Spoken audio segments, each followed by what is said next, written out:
ಚಿನ್ನಾಭರಣವನ್ನ ಮನೆಯಲ್ಲಿ ಇಟ್ರೆ ಕಳ್ಳರ ಕಾಟ ಅಂತ ಸೇಫ್ ಆಗಿ ಬ್ಯಾಂಕ್ನಲ್ಲಿ ಇಡ್ತಾರೆ.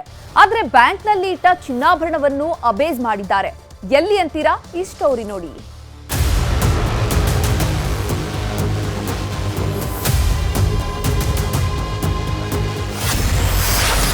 ಬ್ಯಾಂಕ್ ಲಾಕರ್ನಲ್ಲಿದ್ದ ಚಿನ್ನಕ್ಕೆ ಕನ್ನ,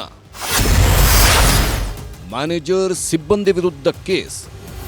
ಚಿನ್ನ ಅಂದ್ರೆ ಎಲ್ಲರಿಗೂ ಇಷ್ಟಾನೆ. ಈಗೀಗಂತೂ ಚಿನ್ನದ ದರ ಗಗನಕ್ಕೇರ್ತಿದೆ. ಬಡವರು ಹೇಗಪ್ಪ ಚಿನ್ನ ಖರೀದಿ ಮಾಡೋದು ಅಂತಿದ್ರೆ ಶ್ರೀಮಂತರಿಗೆ ಇದ್ದ ಚಿನ್ನ ಹೇಗೆ ಕಾಪಾಡಿಕೊಳ್ಬೇಕು ಅನ್ನೋದೇ ಟೆನ್ಷನ್. ಕಳ್ಳರ ಹಾವಳಿ ಹೆಚ್ಚಾಗ್ತಿದ್ದಂತೆ ಎಲ್ಲರೂ ಬ್ಯಾಂಕ್ ಲಾಕರ್ ಮೊರೆ ಹೋಗ್ತಿದ್ದಾರೆ. ಆದ್ರೀಗ ಬ್ಯಾಂಕ್ ಲಾಕರ್ನಲ್ಲಿದ್ದ ಚಿನ್ನವು ಸೇಫ್ ಅಲ್ಲ ಅನ್ನೋದು ಬಯಲಾಗಿದೆ.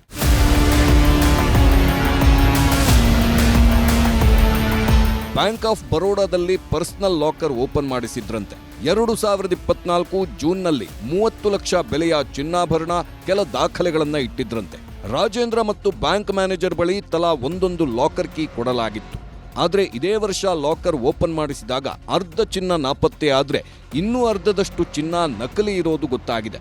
ತಕ್ಷಣ ಗಾಬರಿಯಾದ ರಾಜೇಂದ್ರ ಮ್ಯಾನೇಜರ್ ರಾಜು ಗಮನಕ್ಕೆ ತಂದ್ರೂ ಯಾವುದೇ ಪ್ರಯೋಜನ ಆಗಿರಲಿಲ್ಲ. ಹೀಗಾಗಿ ಜಯನಗರ ಠಾಣೆಯಲ್ಲಿ ಎಫ್ಐಆರ್ ದಾಖಲು ಮಾಡಿದ್ದಾರೆ. ಅದರಲ್ಲಿದ್ದು 2 ಒಡವೆಗಳು ಅಲ್ಲಿಗೆ ಕಂಡು ಬರ್ತಾ ಇಲ್ಲ, ಹಾಗೂ ಅದರ ಬದಲಾಗಿ ಯಾವುದೋ ಒಂದು ಬೇರೆ ಡೂಪ್ಲಿಕೇಟ್ ಗೋಲ್ಡಿಂದು ಒಡವೆನ ಇಟ್ಟಿದ್ದಾರೆ, ಅದೇ ಸ್ವರೂಪದ್ದು ಅಂತ ದೂರು ವರದಿಯಾಗಿದೆ.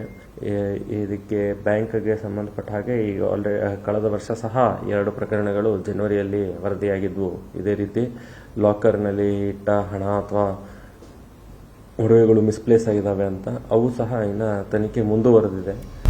ಇನ್ನು ಪ್ರಕರಣ ದಾಖಲು ಮಾಡಿಕೊಂಡು ಪ್ರಾಥಮಿಕ ತನಿಖೆ ಶುರು ಮಾಡಿದ ಪೊಲೀಸರಿಗೆ ಮತ್ತೊಂದು ಶಾಕ್ ಕಾದಿತ್ತು. ಅದೇನೆಂದ್ರೆ ಇದೇ ಬರೋಡಾ ಬ್ಯಾಂಕ್ ವಿರುದ್ಧ ಇಂಥದ್ದೇ 2 ಪ್ರಕರಣಗಳು ದಾಖಲಾಗಿದ್ದಾವಂತೆ. ಸದ್ಯ ಪೊಲೀಸರು ತನಿಖೆ ಮುಂದುವರೆಸಿದ್ದು ಚಿನ್ನ ಕದ್ದ ಖದೀಮನಿಗೆ ಬಲೆ ಬೀಸಿದ್ದಾರೆ. ಮಂಜುನಾಥ್ಯನ್, ಕ್ರೈಮ್ ಬ್ಯೂರೋ, ನ್ಯೂಸ್ 18 ಬೆಂಗಳೂರು. ಕನ್ನಡಿಗರ ನೆಚ್ಚಿನ ನ್ಯೂಸ್ 18 ಕನ್ನಡ ಈಗ ವಾಟ್ಸ್ಆಪ್ನಲ್ಲೂ ಲಭ್ಯ. ಕರ್ನಾಟಕ, ದೇಶ ವಿದೇಶಗಳ 360 ಡಿಗ್ರಿ ಸುದ್ದಿಯ ವಿವರಗಳನ್ನ ನಿಮ್ಮ ಕೈ ಬೆರಳುಗಳಲ್ಲೇ ಪಡಿಲಿಕ್ಕೆ ಈ QR ಕೋಡ್ ಅನ್ನ ಸ್ಕ್ಯಾನ್ ಮಾಡಿ, ನಮ್ಮ ಚಾನಲ್ ಫಾಲೋ ಮಾಡಿ, ನೋಟಿಫಿಕೇಶನ್ ಆನ್ ಮಾಡಿ.